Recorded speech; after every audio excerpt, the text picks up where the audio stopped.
Voilà 113 ans, à quelques jours près, en ce lieu, le parc municipal, une audience nationale rendait honneur à la ville de Lunel. Celle-ci, en effet, fêtait son enfant, l'enfant du pays, Henri de Bornier, dramaturge, écrivain, qui allait devenir l'immortel de la ville, puisqu'il rentre à l'Académie française.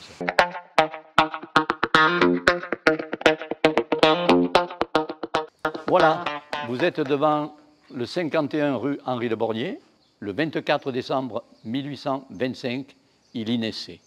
Il va faire des études à Montpellier, des études classiques, puis le droit à Paris, ce qui va le conduire à devenir bibliothécaire, puis conservateur de la bibliothèque de l'Arsenal, qui fait partie de la Bibliothèque nationale. Mais dans le même temps, il mène une vie, disons, sociale, culturelle. Il fréquente les théâtres. Il va faire la connaissance de tous les acteurs de l'époque, Sarah Bernard, Mounet Sully, et il va surtout se consacrer à l'écriture d'une dramaturgie dont le sommet sera La fille de Roland.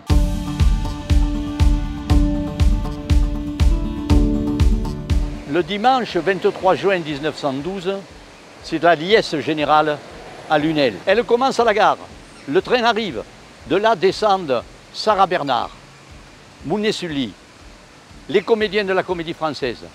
Ils sont reçus avec la fanfare municipale. Ils se dirigent vers la mairie. Discours. Après le passage à la maison d'Henri de Bornier, c'est la messe solennelle à Notre-Dame-du-Lac. Et puis on se dirige tous vers le parc, où là, la statue est découverte. Tout le monde est heureux, enfin, l'enfant du pays est reconnu. Sarah Bernard, Mounet Sully vont donner dans l'après-midi, après un repas pantagruélique pris à l'école du parc, vont donner la pièce fétiche, La fille de Roland.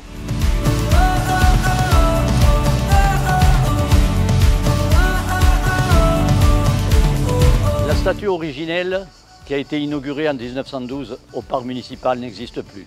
Aujourd'hui, le buste est l'œuvre d'un sculpteur, ni moi, M. Cruez, qui, à l'initiative de l'Association pour la maintenance du patrimoine lunélois, en 1995, a réalisé un plâtre qui lui a permis ensuite de fondre le buste actuel.